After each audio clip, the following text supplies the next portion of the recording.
Several years ago, Moyale town was stagnant as far as business is concerned. Insecurity coupled with a poor infrastructure made it difficult for people to do business here. But things are changing and Moyale town is on the move, quite literally. With the completion of the new highway from Merille to the border point between Kenya and Ethiopia, Moyale town is now beginning to experience a boom.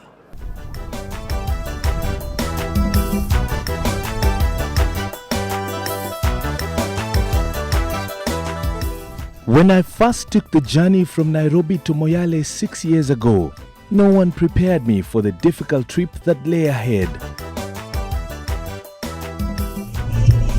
The 740 kilometers journey was exciting, at least in the initial stages, but things start to change with about 400 kilometers to go. For decades, the people of Merille, Laisamis, Loglogo, Marsabit, Turbi and Moyale have had to make do with a dilapidated road infrastructure. This road is characterized by rocks, dust and dry vegetation. This is the highway that leads to the Kenya-Ethiopia border point. Its poor state is one of the reasons why the people of the northern part of the country feel marginalized. Marsabit being it is actually the most expansive county in the country, with over 75,000 square kilometers, like 15% of the Kenyan landmass. Unajua pa Moyale, mvua si kama uko pande ya Kenya. Mvua inanyesha tu once. Inanyesha once tu, yani wezi si kama uko chini. Along the way we would encounter camels, thousands of them. These are the only animals that can survive these harsh weather conditions. With a flat sole, the camels can hardly feel the pinch of the hard gravel and rocks on their feet. Many who use this road had nothing interesting or exciting to say about their journey. Zamani tunasafiri na lori, chini nabeba ng'ombe, juu tunabeba binadamu. Watu wakifika baada ya siku 3-4 wakifika Nairobi, wananuka harufu ya mbuzi ama harufu ya ng'ombe. Tikiti paka Nairobi siku hiyo kuna bus moja tu. Na hiyo ilikuwa ni Molera. Na bus siku hiyo tiketi ni 3,000. Roli mbele ni 2,000. Land Cruiser ni 4,000. I school in Dembo.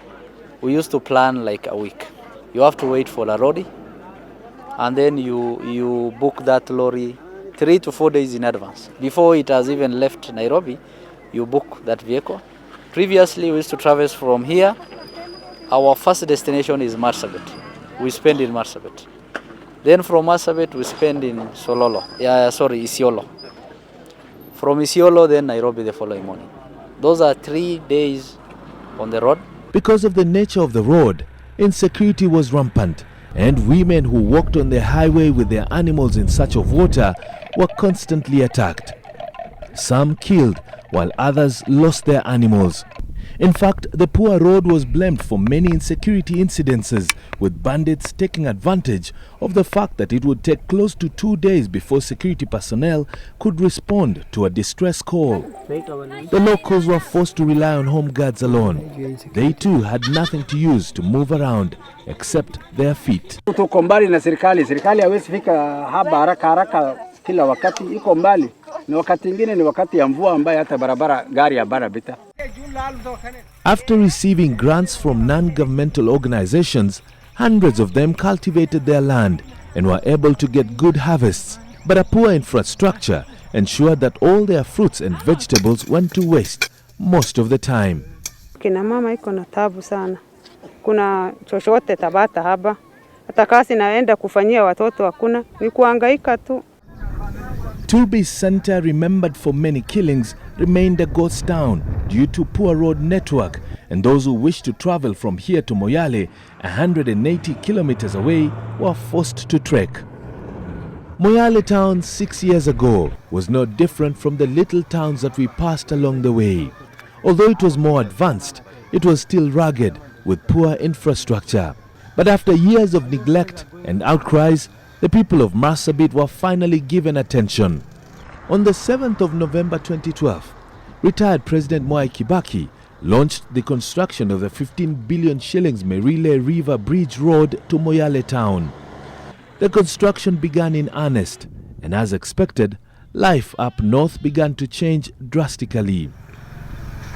During the 2013 general election, skirmishes broke out among the communities living in Moyale, forcing sections of the road construction to be delayed.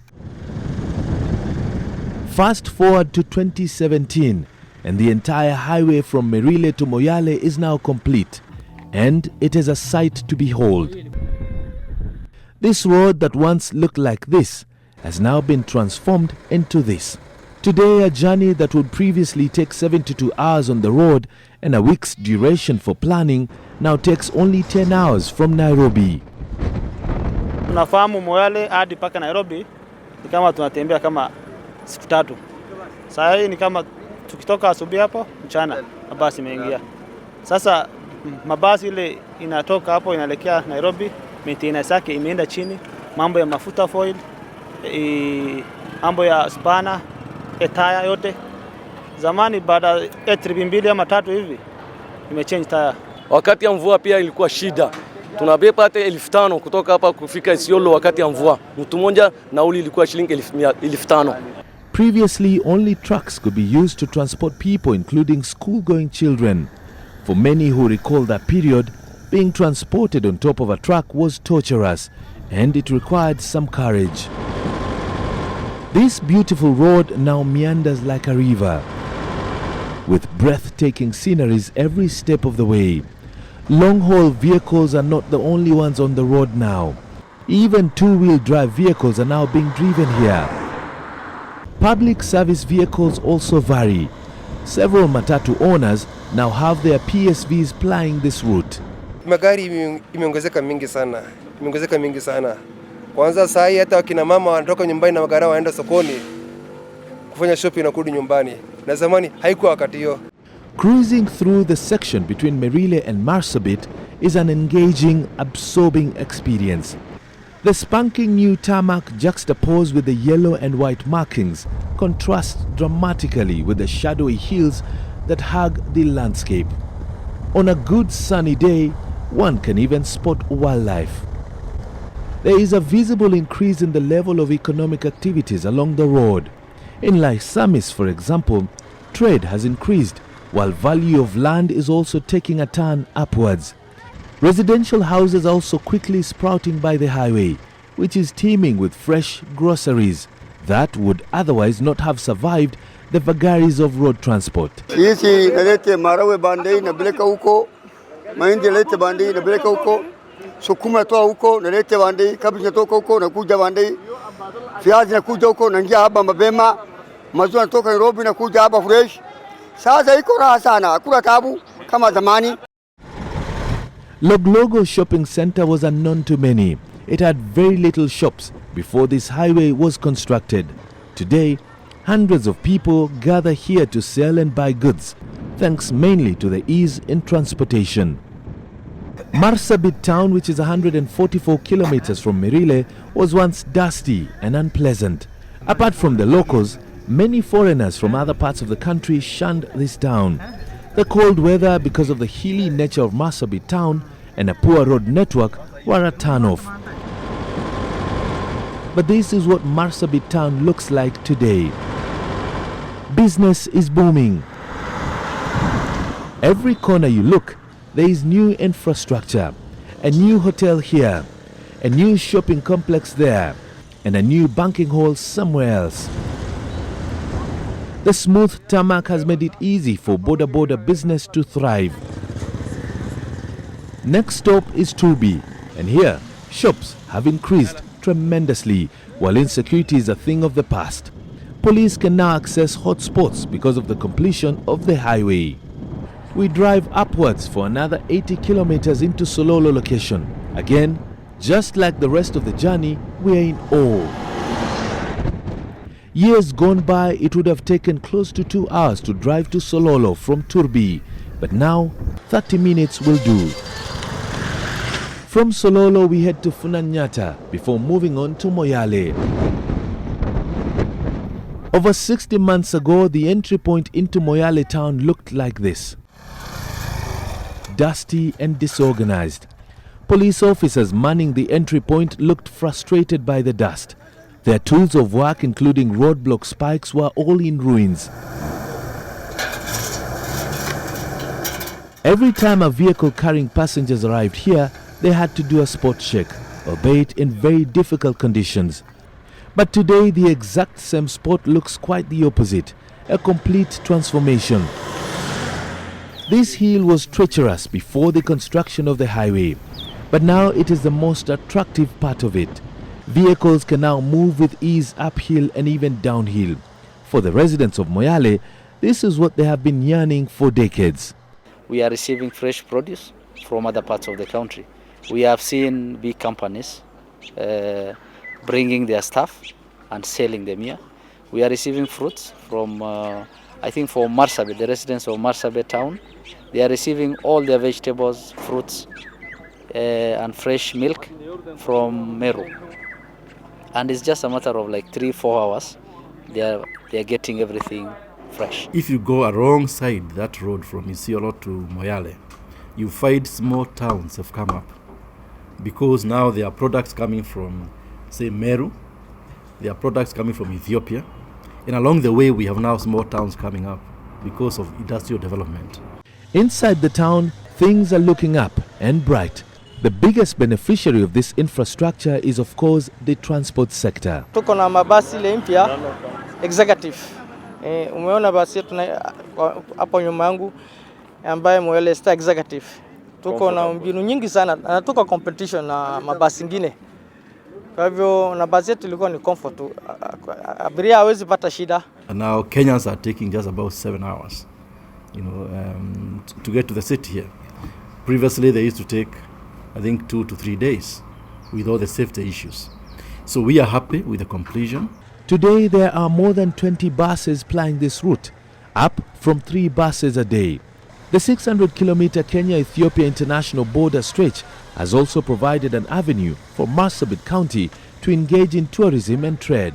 The hotel industry is reaping so much from this infrastructure, because we have witnessed a lot of guests. We are receiving almost all the hotels. They are at 70% booking. At the moment, various goods are entering Kenya from Ethiopia using this newly constructed border point, which is part of the Lamu Port South Sudan-Ethiopia transport project, also known as Lapset Corridor. The Isiolo-Moyale road that connects Kenya to Ethiopia has also instantly transformed Isiolo, giving the locals a new lease of life. The project aims to ensure seamless connectivity between Kenya, Ethiopia and South Sudan, with highways, airports, railway lines and resort cities among its key features. The other impressive facility that is creating a buzz in this region is the Isiolo International Airport. The facility, which is near completion, is situated about 5 kilometers from Isiolo town. The construction of the airport had slowed down immensely, having been started in March 2011 with a 1-year completion timeline.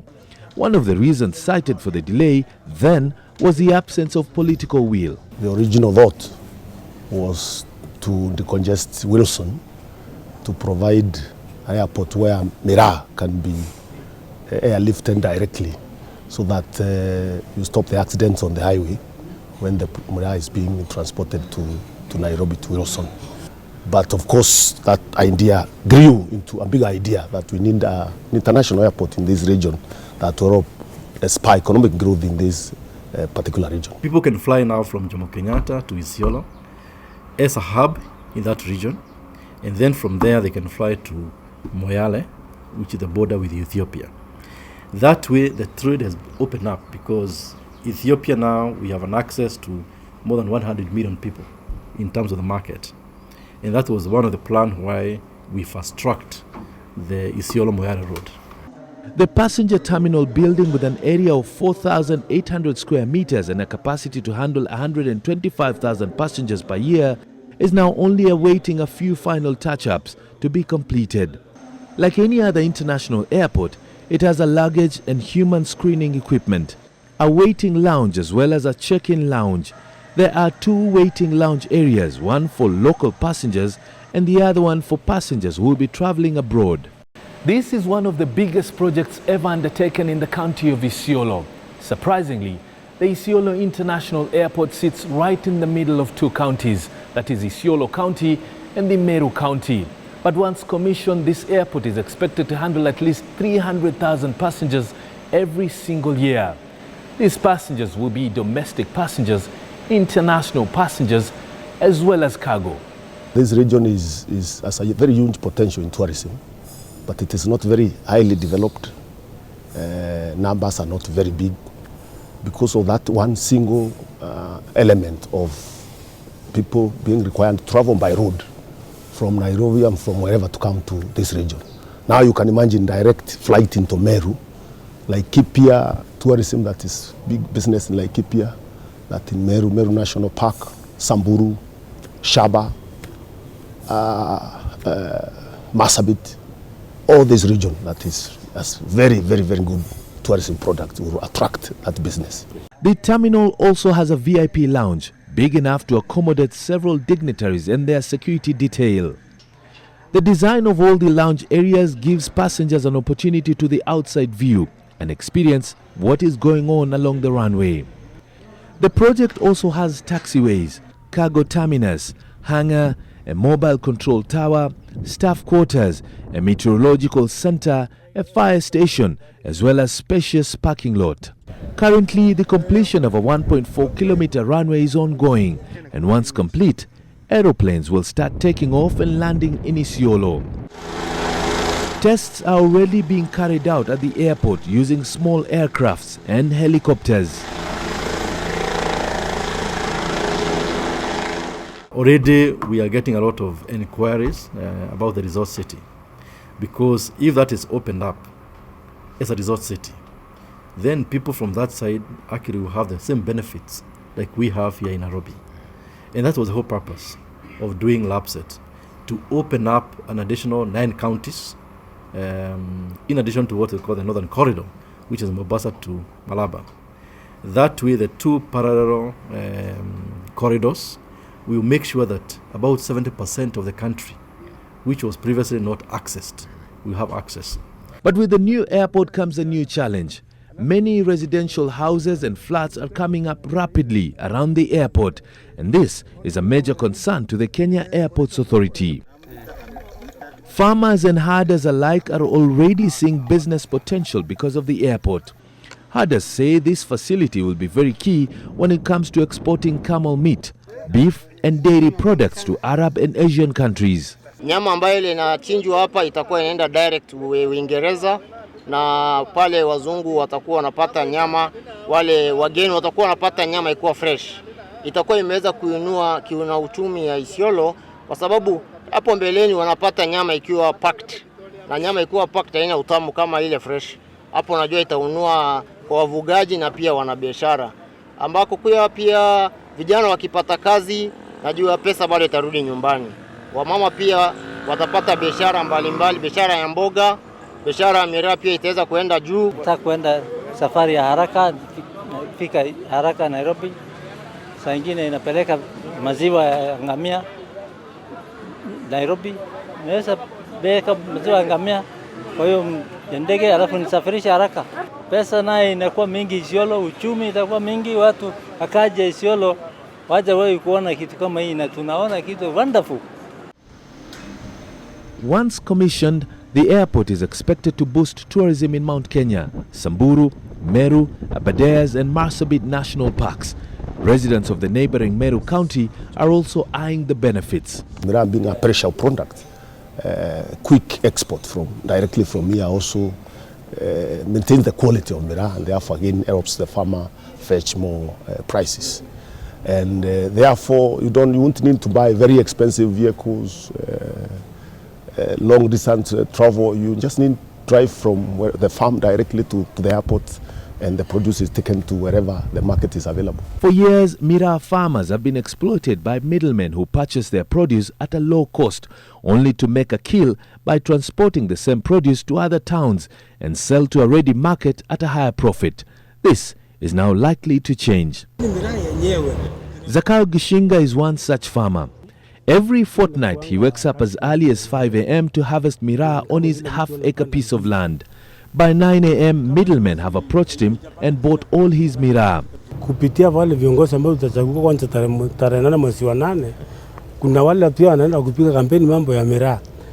Wanaweza kutusaidia tupate tuondoe huyu mvurugo hapo katikati tuweze kupeleka sisi wenyewe mpaka airport. According to initial reports from the counties of Marsabit, Isiolo and Merille, an improved road network and the international airport will increase market access, improve delivery of services, trigger a rise in land value and create employment opportunities. All these will enable residents who previously felt neglected to now compete with fellow Kenyans in other urban towns that were ahead decades ago. There is already admission that despite the developments coming late in the day, locals are rushing to take advantage of the opportunities that have risen.